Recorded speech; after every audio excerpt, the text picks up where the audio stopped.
there is one thing that always, like, for some reason the last 3-4 weeks have been really like coming onto my head, and that's like, I mean, it's fine, but you remember in 0 to 1 they said every competitor that has a monopoly says that they don't, and everyone that says we have a monopoly, we don't have a monopoly. They're actually a monopoly, and that's what the game that you want to do, right?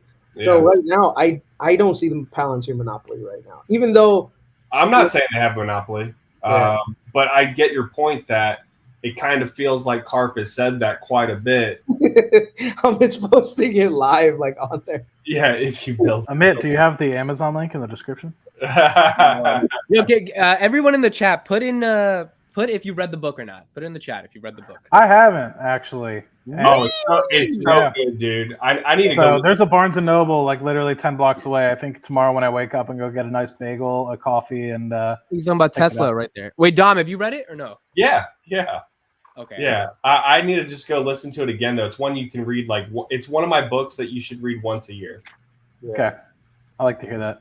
I'm bad with reading physical books. Oh, Audible all day long. That's the only way I can do it. Dude, there's actually, like, just go to YouTube and type in 0 to 1. There's amazing audio narration just on YouTube. So you don't even have to. Matt, you don't even have to read the book. You can, but Peter Thiel gave a lecture on it in Stanford. Yeah, it was really good. That 1 hour lecture, it tells you whatever you need to. You don't need to read the whole book, but I think it'd be worth a read. And it's worth a read. It's definitely worth a read as well. What I really liked about it was that he gave live examples of companies and why they succeeded versus others that didn't, right? And so, Chris, you want to talk about the airline example versus Google? That's a great example to bring up. So like an example is Google, which says that they don't have a monopoly on search, but they control majority of the search market, right? Where anything and everything that you want, you can find on Google. So guess what? It's a product that's super sticky, that's monopolistic, and that Google can make a ton of money on.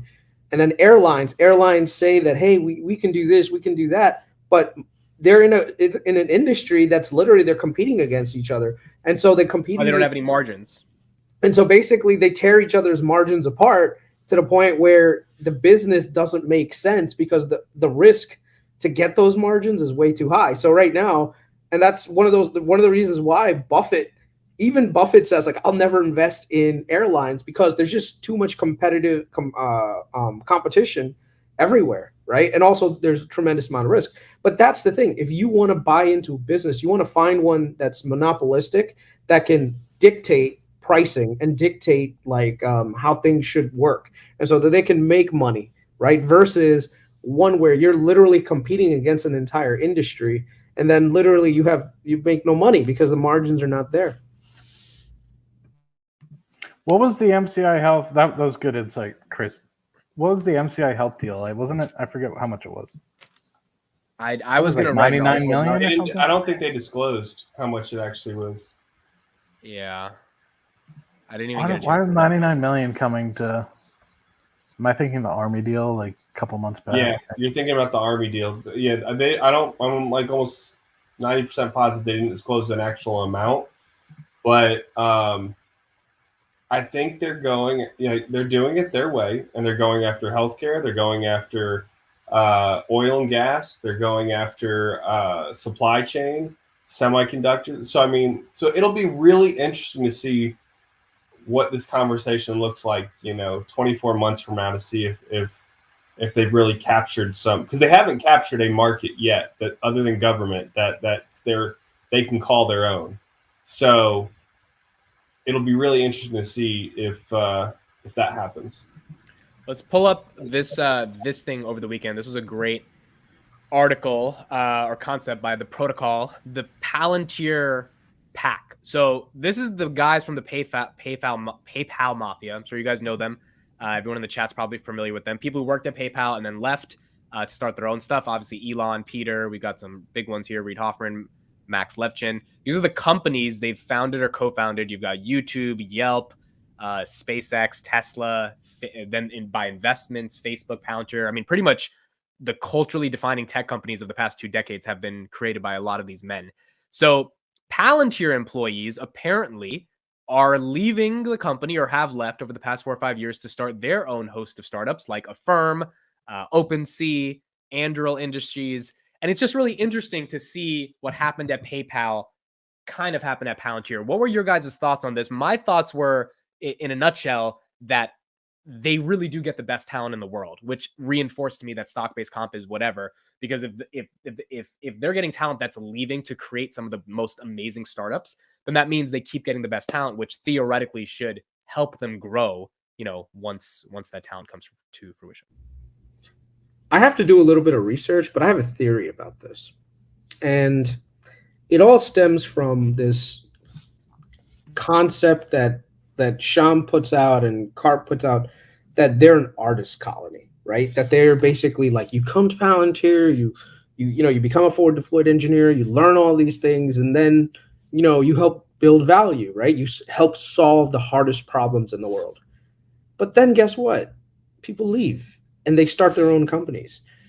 Now, Peter Thiel, being the crafty investor that he is, what if you can invest in that idea that person learned, you put a little bit of money and it goes up and now becomes a $5 billion company? Dude, Peter Thiel and anyone who invested super early ends up getting their return like 5,000x, right? So I want to ask, is Palantir a growth company or is it an incubator of really good ideas that can be profited to end up from some of these venture capital firms? Because one of the things that I realized while looking at the list of companies, they have a lot of VCs that are very similar. Like, so if you were former Palantir, there's a certain number of VCs that are always throwing money at you, right? So my thing is, I wonder if Palantir is being used as an incubator.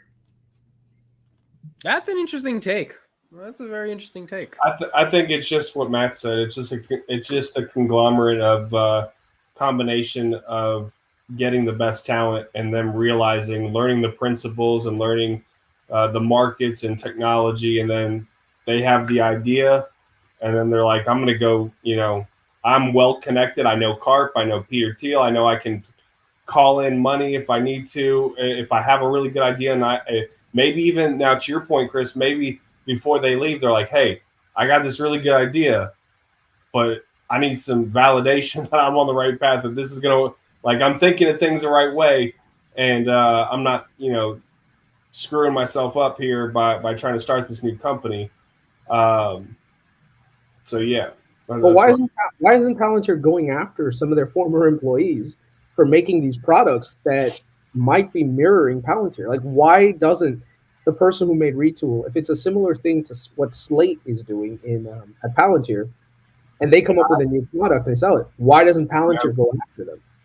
Why don't they knock it down? Like right now, imagine you worked at Google, you thought of a great idea, right? While you were at Google, you use Google resources to build your product, right? And then you're like, oh, see you later, Google.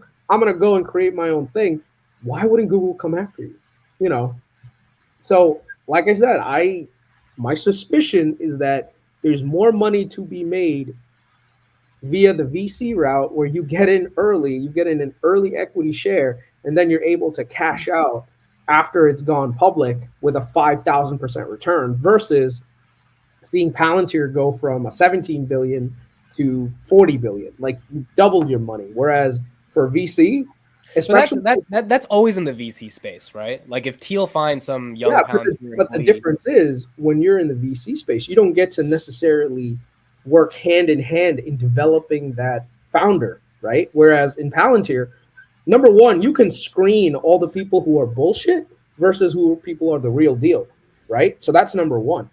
Number two is, that it's a proven technology that this person has developed that's actually worth investing in, right? Whereas right now, I just went and pitched you have to trust that I know what I'm talking about and that my product is doing what it says, versus someone who's formerly your employee. What their work ethic, their background, their education, that they're not bullshitting, and the product. And now they're going to sell that product to everyone and make a killing off of it, and you get to be in the ground floor of that. That's amazing. Yeah, no, that's so fair. It's like I said, it's the same thing with Palantir. With PayPal. All these people that ended up at PayPal, would you rather have bought PayPal stock in 2001, or get into a lot of these people's businesses at the venture stage, like YouTube. Imagine right now paying money to the YouTube founders. Like, imagine you got in early. But the thing is that they started these companies after PayPal was acquired. That's the one difference. Palantir hasn't been acquired yet, right?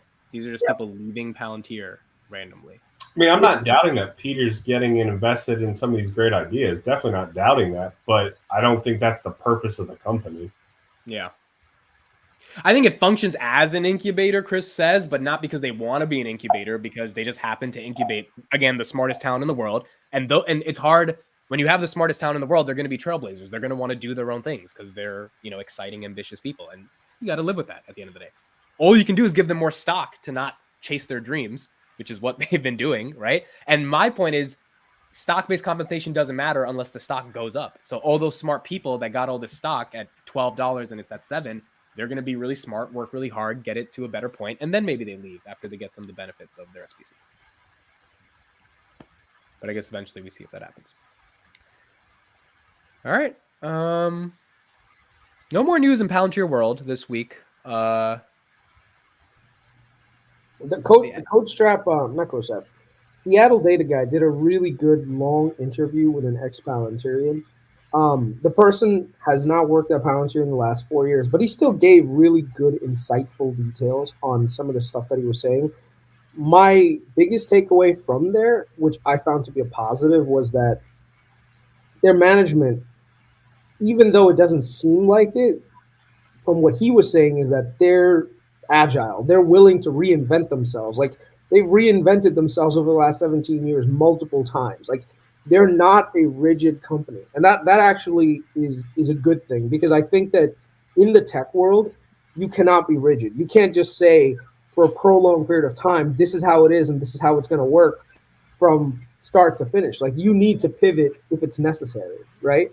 So I found that to be very, like, a positive, because I do think at some point Palantir is going to need to pivot, and I'm hoping that the management is willing to do it, and they're not just super rigid with the way that they're doing things. I think with the stock being so low now, and employees probably, I don't know. I don't know if there's a mutiny at Palantir, but if there's a mutiny of employees, because remember, if your entire business model relies on stock-based compensation being a primary motivator for your employees, you cannot have your stock price languish and your employees that are going to stay there for a prolonged period of time. No, that is a good point, Chris. Like, yeah. I think we're all thinking that of, okay, how long does this stay below 10 before they start losing people? You got to always, you do have to think about that.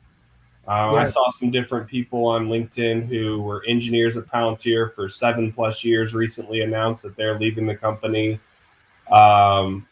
So you do wonder that, right? Like, if they say, hey, we're not going to be profitable till 2025,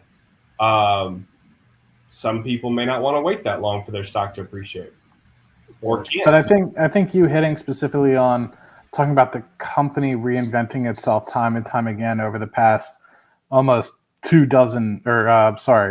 decades goes to show you that it's not about specifically selling software. You're selling a culture. You're selling the intelligence and the consulting aspect of the company itself, which might be the difference in the long run. A lot of times people look at things that are different and say, why would you ever get involved in something like that? Or that's not going to be a profitable business.